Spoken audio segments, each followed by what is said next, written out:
For example, recently the government of Norway decided that Jehovah's Witnesses would no longer receive certain state benefits that are provided to all registered religions. The authorities in Norway have threatened to remove our legal registration because of our scriptural beliefs and practices regarding disfellowshipping. In the future, various governments will challenge our freedom of worship. They may pressure us to change our scriptural beliefs, but we're certainly not going to do that. We're certainly not going to do that. Not going to do that. To the poor sap that is sitting at Bethel having to watch apostate material and report back to the governing body, I want you to let them know this loud and clear. I will die on this hill. If they remove this video from jw.org, it will be one of the most embarrassing moments to demonstrate to all Jehovah's Witnesses that this is nothing more than a man-made organization. With all that being said, the results from the Norway trial are in. Let's talk about it.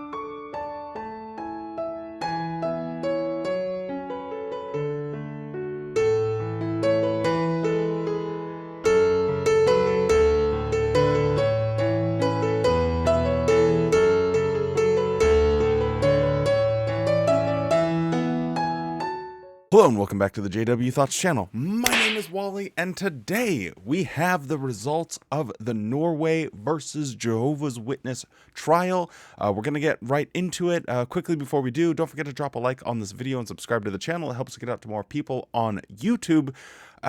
With all of that being said, I might be getting into a little bit of wacky Wally speculation here. Maybe we should do more alliterations. Wacky Wally Wonderlust. What? This is the worst. So, what was the conclusion of this case? Well, to anyone that doesn't suffer from absolute brain rot, I think it's pretty obvious what was going to happen. But we do have the conclusion. The state at the Ministry of Children and Families is acquitted, and the Jehovah's Witnesses are sentenced to pay the state to the tune of 1.1 million NOK. It's been about 8 or 9, 10 years since I was in Norway, and if my memory serves me correctly, that's about $100,000. So Watchtower just taking L's all over the place. They were taking more L's than Glenn Close at the Oscars. I think, hasn't she been nominated like 5, 6, 7 times and never actually won? Anyway, with all of that being said, there is another aspect of this that I just wanted to clarify. I think it's really stupid that I even have to clarify this, but some people had made and claimed that I was lying when I had suggested that Watchtower experts had been paid to give their testimony, even going so far as to say that such a thing was illegal. Well, you can see it here when they break down the case costs.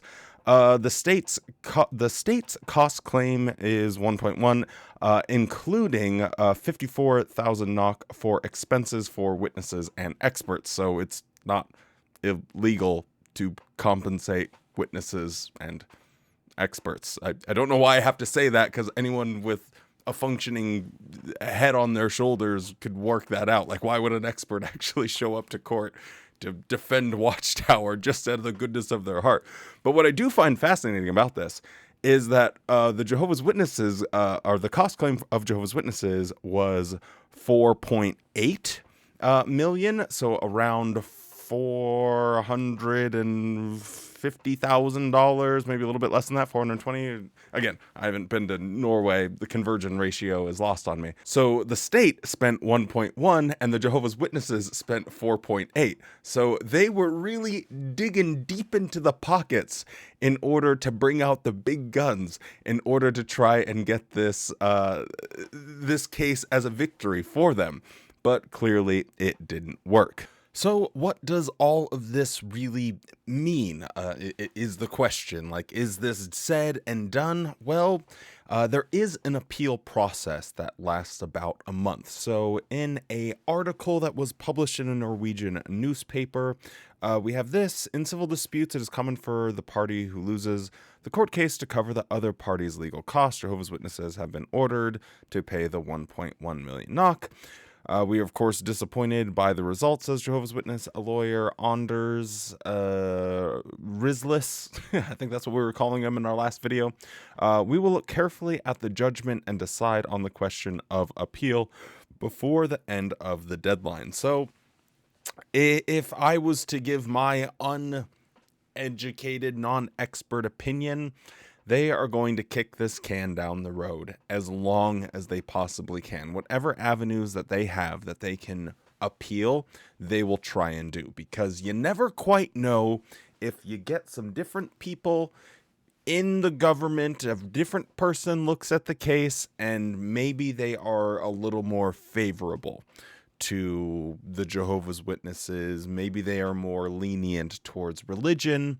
Hopefully not, fingers crossed, but this is no doubt the strategy. Kick the can down the road as far as possible, get as many different eyes looking at it and giving their opinion or giving their interpretation of the law, because at the end of the day, when someone is interpreting the law, it can be their interpretation and things could subsequently change. So we'll have to see where this goes. I'm not 100% sure if they can take this all the way to like the European Court of Human Rights, but if that happens, that would be pretty wild. Now, the end of this little section is absolutely hilarious to me, because it makes me think that the spokesperson for Watchtower might be some Twitter troll or a Redditor, because he has some real internet brain rot here, and it gave me a bit of a giggle. I know that this was a very serious case and a lot of emotion and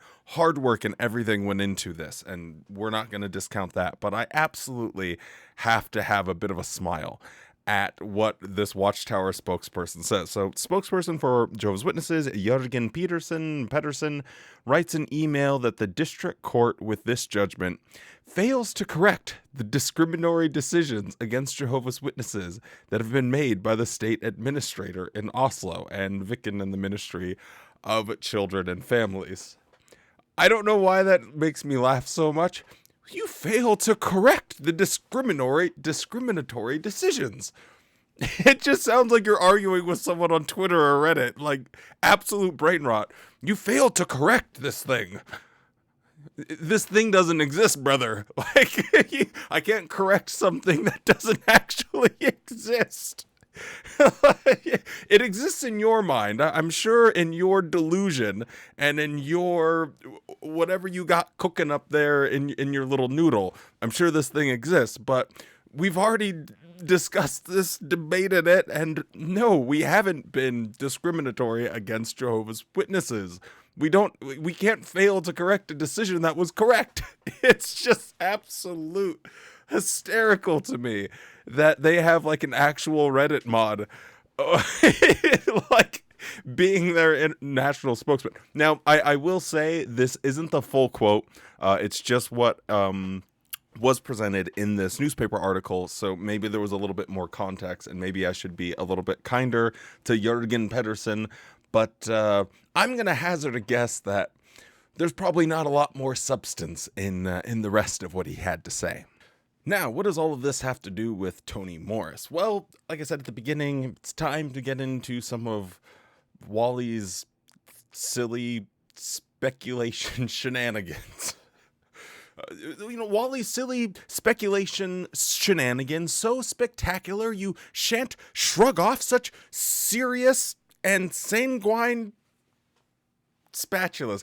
Man, I was really cooking there for a second, and then I completely fumbled it. But anyway, with all of that being said, what does this have to do with Tony Morris? Well, I think with a reasonable level of confidence, I think Tony Morris was a roadblock to the Watchtower organization. He was in the way, And Tony Morris was not down with all of the changes. Look at 2023, and I think it's very clear to see that this was not a place for TM3. Man, I am on a roll.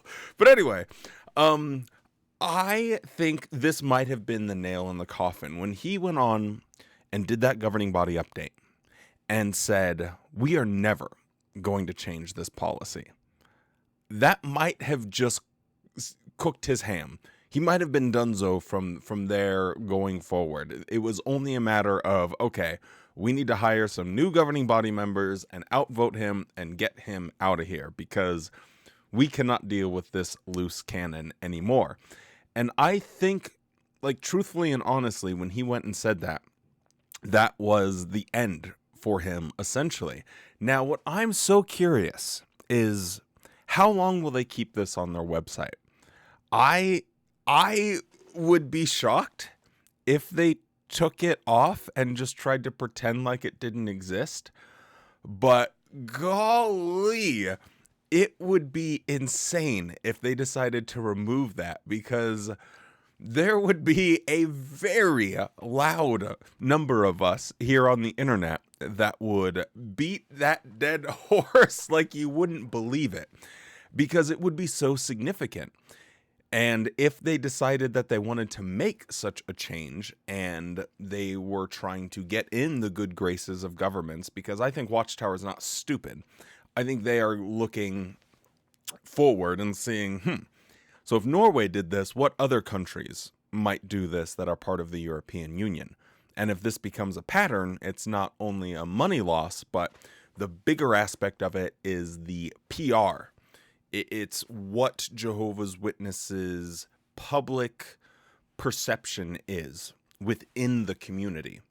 And if that public perception is having newspaper articles about how they're the only religion that's been deregistered and isn't receiving funding anymore because of these shunning practices, that is not what they want out of their PR department. They want fluff pieces about how wonderful it is to go to conventions and how great it is that they're back in the door-to-door ministry. That was their aim.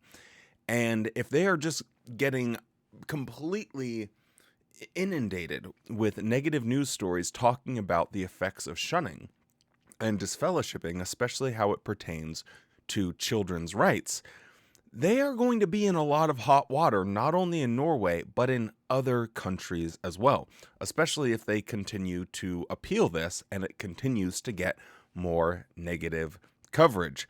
So I genuinely think that this was maybe the last straw for the governing body, and they said, yep, we got to get rid of Tony Morris. He's the one that said this thing. And you know, we can at least go and say, hey, he's not a member of our governing body anymore. He's not anyone making the rules. We maybe have a little bit of flexibility as far as this goes. But if they decide to scrub this Tony Morris quote from their website, shame on you, Watchtower. What an embarrassment. Could you need any more evidence that they are a man-made and reactionary organization that is merely trying to adapt and survive like any other corporation out there on earth? There is nothing inspirational that's going on there. And I know they claim, oh, we are not inspired, but I poo-poo that, because you are controlling people's lives under the guise that you are getting hidden secret messages from God because you're special, and you are distributing those to the masses. If that sort of paradigm doesn't qualify you as a spokesperson for God, or at least a claimant as a spokesperson for God, I don't know what does. Anyway, with all that being said, if you're still around, don't forget to drop a like on the video and subscribe to the channel. Helps get out to more people on the YouTubes.